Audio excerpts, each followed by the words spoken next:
This is False Start, a college football podcast for everyone and everyone else. I'm your host today, Cody Williams, content director at fansided.com.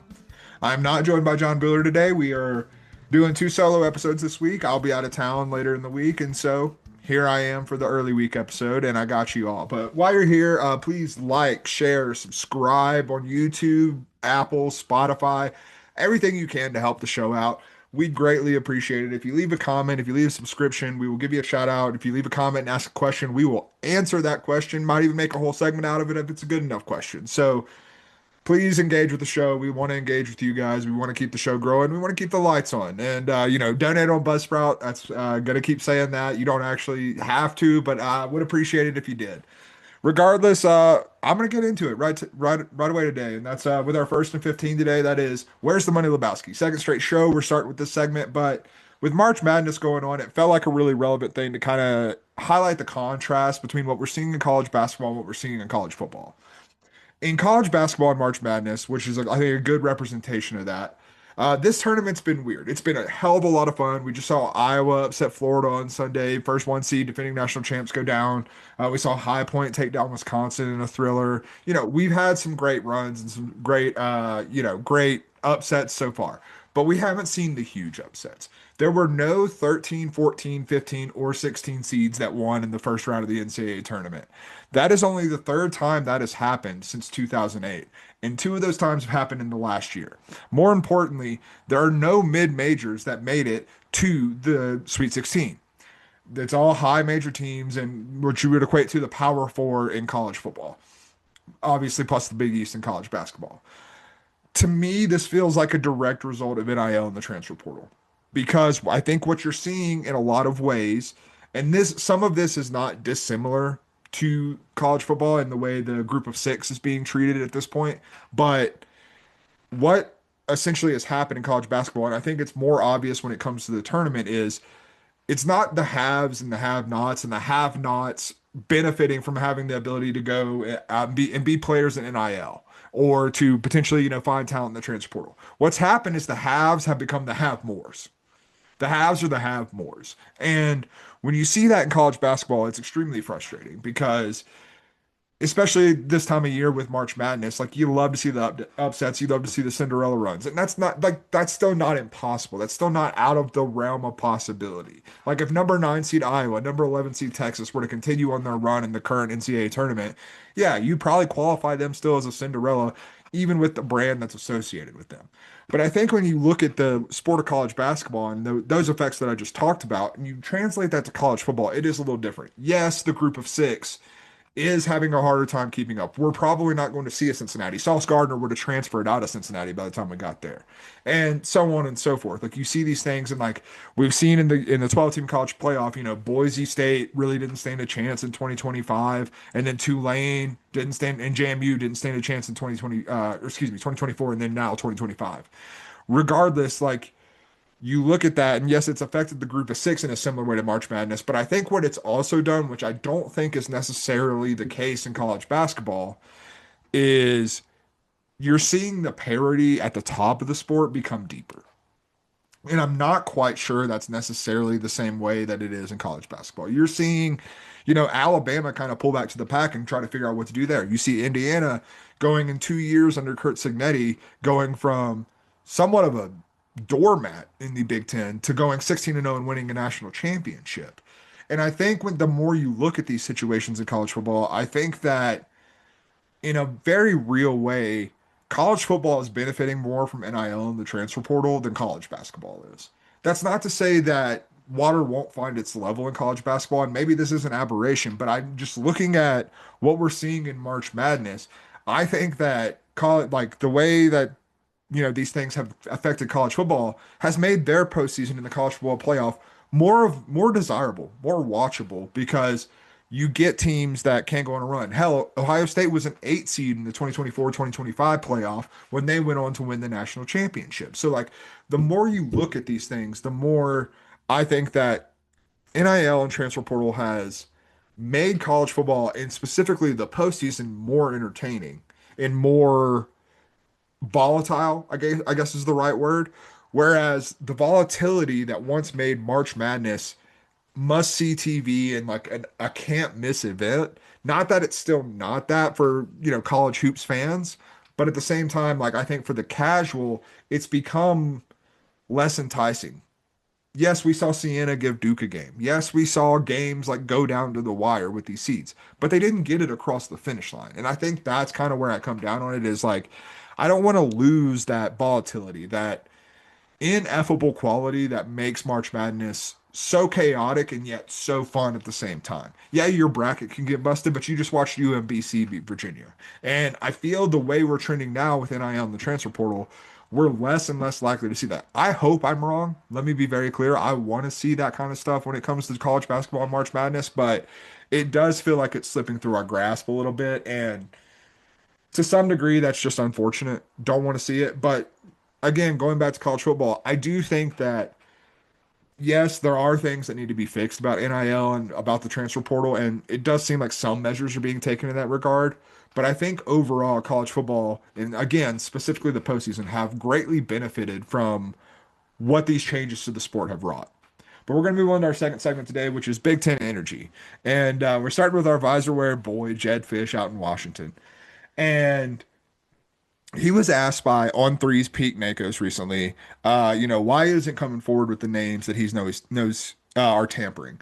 In case you haven't seen it, I think we've talked about it on the show a couple times, but Jedd Fisch has been pretty vocal about hating tampering, about saying that there are guys that are supposed to be upstanding that are committing tampering and like really messing with other programs, other people's livelihoods, essentially. And obviously that led to a reporter like Pete Nakos to ask, why, if this is happening, why aren't you coming forward with it? And I actually thought Jedd Fisch's response was fascinating because he basically said until the NCAA and college football start to have more guardrails, start to have more penalties, start to have like actual repercussions for these things, like tampering, like limitations on the transfer portal, that Fisch isn't going to say anything. He's just keeping the receipts. And I kind of like that because to some degree, like I'm not saying that this coach is doing this. And you know what? Actually, I'm going to change which coach I'm going to say just because I'm going to choose a coach that happens to be at the helm of the team that I root for. And not saying that he is, I'm just using him as an example. But let's say Jedd Fisch has hard data that Bill Belichick is tampering and is just calling players that are signed on NIL contracts and are signed with rosters throughout the country for programs that are counting on those players to be part of their program for the upcoming season. And if there is tampering going on in this regard, then what does Jedd Fisch really have to gain from calling out Bill Belichick for doing that right now? Yeah, the PR spin's not going to be good. Obviously, you're going to have to answer questions about it, sure. But in terms of like actual consequences, what's actually going to happen to Bill Belichick there? Now, Bill Belichick might not be the best example of that because North Carolina might fire him because I think they want to already, but that's neither here nor there. In general, there's no repercussions that are going to come from Jedd Fisch calling out a coach right now. Even if they were to investigate and find out that they did tamper, the guidelines and guardrails just aren't quite where they need to be to have like repercussions that the coach and his program would actually feel if they were called out with evidence behind this. And Fish is so like while I think in our content business, yeah, it'd be great for us in this show and fan sided. Anyone that writes or talks about college football, it'd be great if Jedd Fisch started naming names. Absolutely, would love to see it. We'd have a lot to talk about. But in terms of like the reality of what Jedd Fisch is like accumulating and doing here, I think it makes a whole hell of a lot of sense. And I think I'm always refreshed when he talks about this type of stuff because yes, he's pissed and you could very clearly tell that. But on the other end, I think he's also very calculated with what he's doing. And I can appreciate that because if you are this fired up about this issue, if you are this like gung ho about making something happen, then why would you just start calling people out when there's not going to be any consequences for those actions? You want to wait until there are consequences because you are pissed. And is it petty? Maybe a little bit. Is it vengeful? For sure. But I respect it. I respect the hell out of it. And, the visor's not going to back down. And I will be in, like, that's not the last we're going to hear from Jedd Fisch when it comes to NIL. But we aren't going to hear any names until there are repercussions. And so, for many reasons, I need consequences to come and, these guidelines, rules to come out that are hardly enforced by the NCAA or whoever. But until we get there, I hope Jedd Fisch keeps his mouth shut because I respect this mentality and the way he's going about his business. Someone who's not respected for the way he's going about his business, Kyle Whittingham. We're going to Hegon. And, I've said on this show, and Bueller has also, been a bit more mum on the situation, but overall, it has seemed like, we knew Kyle Whittingham was leaving Utah in the near future. Will he, won't he retire had been a discussion topic for quite some time. And the fact that he took the Michigan job made it seem weird after he had stepped down from Utah or wasn't going to return to Utah, I believe is probably the right way to phrase that. But it still felt like Utah and the transition plan, everything was going pretty smoothly. Well, reports came out this week that not the case, not the case at all. Um, there were apparently some pretty heated discussions between Kyle Whittingham and Utah about his next contract. He wanted a raise. He wanted, say, while the athletic department wanted Morgan Scalley to have more decision-making power within the program, and Whittingham seemed to push back on that. And then after they couldn't come to an agreement, he eventually took the Michigan job. And now that he's at Michigan, it's beginning to come out that, he might have violated some clauses in his deal with Utah that he had going.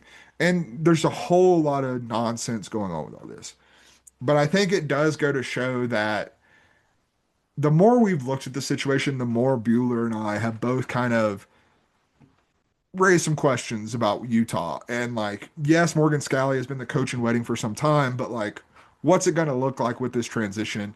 How's it going to look? And the fact that things have not gone as smoothly as we thought they did, that makes me even more worried about the Utes and what they have moving forward because, I still think Kyle Whittingham overall, when it comes to coaching, is a stand-up guy. I think eventually in the next couple years, we will see him get Michigan back on a more positive track than they're currently on. Not that that's like a high bar to clear, but I don't want to like put like too fine a point on what I'm talking about when I say that. But I am saying that I do think Whittingham is going to have Michigan pulling in the right direction sooner rather than later. But more important than that, I do think that Utah looks to be in a bit more trouble than they were in. And if you're a Michigan fan, you do have to have some more questions about what exactly you're getting because maybe this is just me, and like I say this out of all due respect to Kyle Whittingham. I've thought he's one of the best coaches in the sport for a very long time.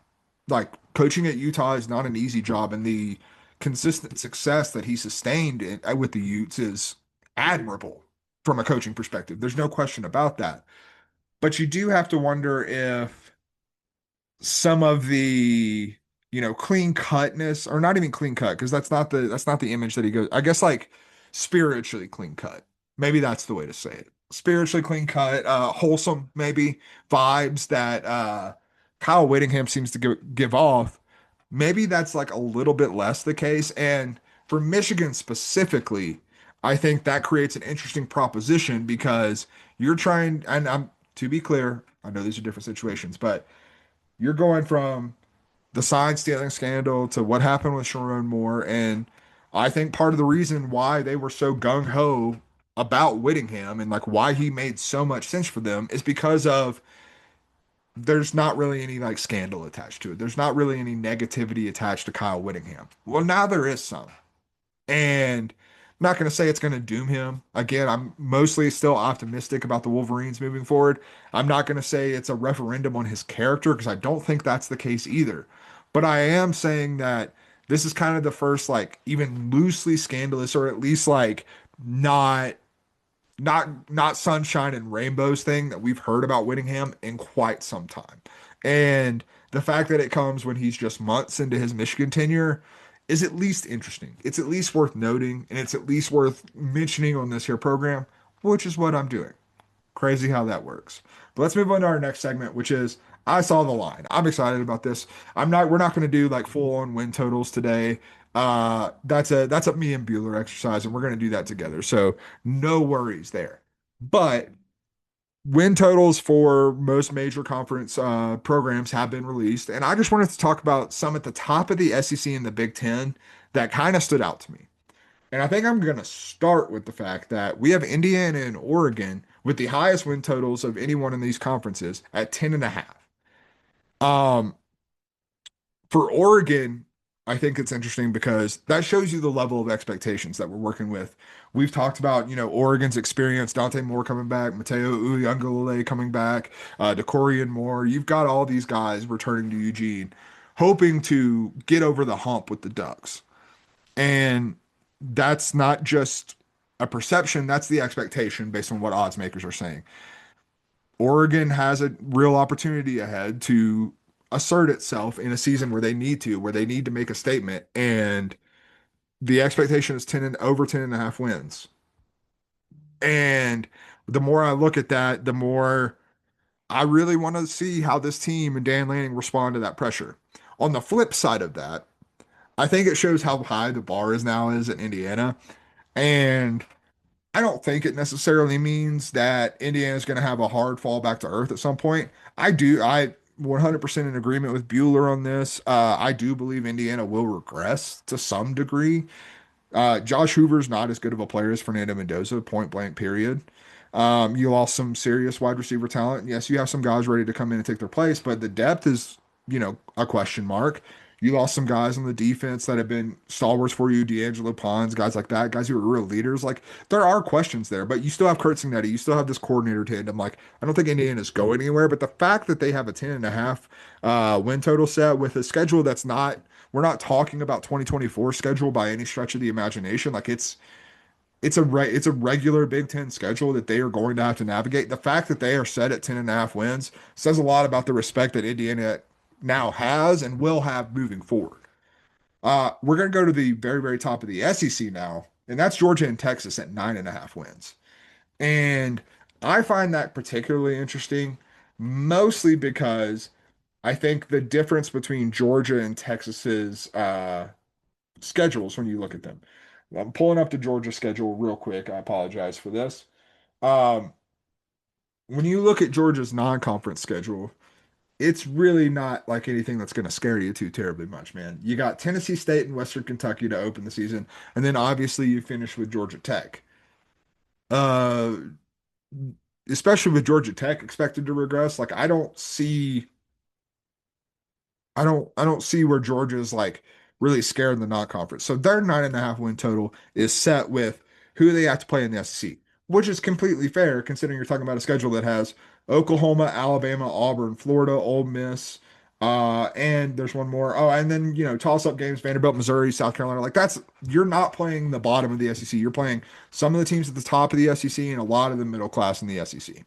So we'll see what happens there with Georgia. But when you compare that to Texas, Texas's 9.5 is a little bit different because you're baking in a non-conference game against Ohio State.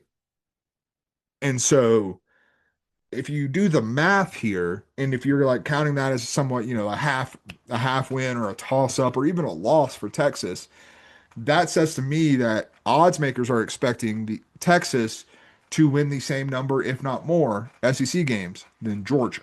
And that's interesting. Just I'm not like there's no grand takeaway from any of this. Let me be very clear. This is all stuff that's interesting to me at the end of March. We've got a lot of time to go until we get to the college football season, a little over 5 months. So like I'm not making any sweeping grand declarations, but that confirms to me that the expectation for Texas is to be every bit as good, if not better, than Georgia.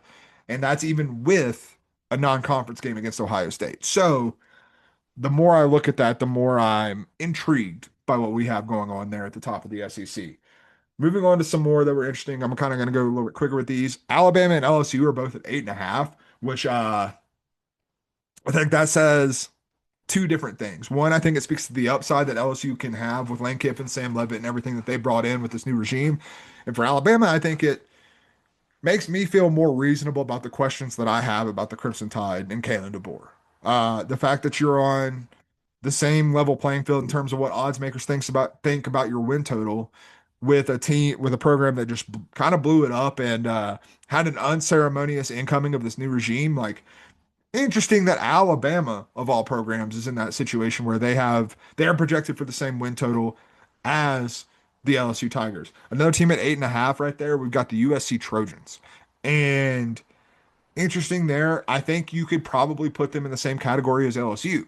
where we know what the upside here is. We know that they can do it, but the schedule's tough. And there's also evidence that says maybe we shouldn't fully trust or invest in them at this point.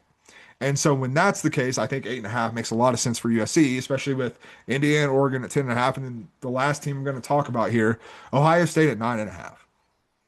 Now, again, need to clarify, they have the non-conference game against Texas, which Indiana and Oregon don't necessarily have going against them. So like I'm sure that if you had Ohio State playing the same level of non-conference schedule, theirs would most likely be 10.5 as well. But you have that Texas game, kind of a toss-up. I understand why the number's 9.5, but it does show me that Ohio State is in a position where they're not like being handed the crown of being top dogs in the Big Ten. They certainly can be. They're more than talented enough to do it. They have Ryan Day and then two NFL coordinators on their staff. Like, don't get it twisted. Ohio State has the potential to go 12-0 regardless of what their win total is. But I like I'm reading a lot into preseason perception, preseason expectations with them, and the fact that they have a harder non-conference, but are also a full win lower in terms of their win total than what Oregon and Indiana are coming through with, makes you think, makes you wonder. So interested to see what happens there, but we'll dive into some more lines throughout the offseason. We might do it by conference. I don't know how we're going to do it, but we're going to do it at some point. And looking forward to that. But let's move on to our next segment, which is a slice of pumpkin pie, because it is draft season and we're getting some takes, some absolute takes more than a month out from the draft. The latest came from ESPN's Dan Orlovsky. He of stepping out of the back of the end zone fame with the Detroit Lions. He of let me just say this. I like Dan Orlovsky as a analyst, as a commentator, but I feel like sometimes the ESPN of it all gets to him a little bit, and like he can go from making a lot like three salient points to just one of the dumbest takes you ever heard. I don't know if this is the dumbest take I've ever heard, but it's not a good take in my opinion. Dan Orlovsky says that he has Ty Simpson as QB1 over Mendoza and that it's not even particularly close. I I don't know how you get to that point. What I think is being said here, and I do agree with, I think that the overall ceiling of Ty Simpson is higher than it is with Fernando Mendoza. I think Simpson does think is capable of things on a football field that Fernando Mendoza may not be. I think that the, 99.9th percentile outcome for Ty Simpson, or I'm not good at percentiles, whatever the top percentile is, outcome for Ty Simpson, is we're talking about an all pro level player. The arm strength, the ability to put the ball like on a dime in a bucket is better than even Fernando Mendoza. The draft is largely based on upside in a lot of cases. I think in quarterback, you have to find the balance there. Do I think the ceiling of Ty Simpson is infinitely greater than Fernando Mendoza? I do not. I think that while Fernando Mendoza may not, he's not the type of prospect that strikes me as he could be an MVP candidate. Ty Simpson in that top outcome could potentially be an MVP candidate. I'm not arguing that at all. But what I am saying is that with Simpson, you're also balancing a floor that I think is monumentally lower than it is with Mendoza. I think the strength of Mendoza is the worst outcome for Mendoza is he's a backup in this league for 15 years. The worst outcome for Ty Simpson is he's out of the league after his rookie contract. Like, I think that's what we're talking about here. And if you don't have like like a truly massive titanic gap between the ceilings and the floors do have that type of gap, I'm gonna bet on the guy that I know is not going to bust. And if you're talking about the QB1 situation, like, do I think in a vacuum, like in a vacuum, if we're talking about positional value, or sorry, if we're not talking about positional value and we're just talking about prospects, do I think Fernando Mendoza or Ty Simpson is worth the number one overall pick? I don't. They're not, neither of them are the best prospect in this draft overall when you take out positional value. But when you take quarterback into account, you're talking about taking someone who has a really high ceiling in Ty Simpson at number one overall because this is a shallow quarterback class. And that, like, that's why I think that this discussion particularly coming from Orlovsky in this year's draft class specifically, is just completely out of base. The Raiders can't be just chasing the upside in such a shallow quarterback class. They have to be chasing stabilization. They have to be chasing slightly more mobile Kirk Cousins, which is what I comp Fernando Mendoza to. And the more I like, I just can't get there with Ty Simpson being QB1. He's QB2, sure. But like we saw too many shortcomings under pressure. We saw like just inexperience. A lot of it is what it looked like to Ty Simpson with me. And like I just can't fathom watching Fernando Mendoza. And I'm not saying Fernando Mendoza is a perfect prospect. Like, does he need to improve under pressure? Yes. But can he still play under pressure right now? Yes. Can Ty Simpson? No. So like that's kind of what I'm coming down on is like the if you're talking about QB1, you're talking about someone who you feel confident starting in right away. I don't feel confident in Ty Simpson starting football games right away. There's just no world. And like regardless of the Raiders, but I think specifically for the Raiders who are a roster that is still kind of figuring out what the hell it is. And so the more like I respect people's draft opinions. I respect what people see with their eyes. And like I said, I understand how Dan Orlovsky came to this conclusion, or how I assume he came to this conclusion, because of the upside, because of the raw traits that Ty Simpson has in relation to Fernando Mendoza. But if I'm picking number one and trying to get someone who I can bank on at quarterback for a franchise that hasn't had that in a bit, I don't know how you don't bet on like the I don't want to use the term safer, but it is. It's the safer, sure option in Fernando Mendoza. We shall see. Regardless, let's move on to our final segment of the day, which is the slot. And speaking of Fernando Mendoza, I just want to shout out the Indiana Hoosiers here, brother. Um, After winning the College Football Playoff National Championship, the Indiana Hoosiers and the football team are going on a little tour with the National Championship trophy, some of the players, obviously some of the coaches, and just kind of taking it throughout the state of Indiana and other places so fans can see it. Really cool thing. If you're a fan, that's a great experience to have. But one of the stops on the tour caught my attention, and that's because they're going to South Bend, Indiana. Where's that? Oh, that's the home of the Notre Dame Fighting Irish. That's right. They're going to South Bend, most widely known, probably only known for being the home of Notre Dame, a program that has not won a national championship in a very long time, a program that is spent months and months and months being salty over not getting into the college football playoff, despite the fact that they lost head to head to Miami, who ended up going to play for a national championship game.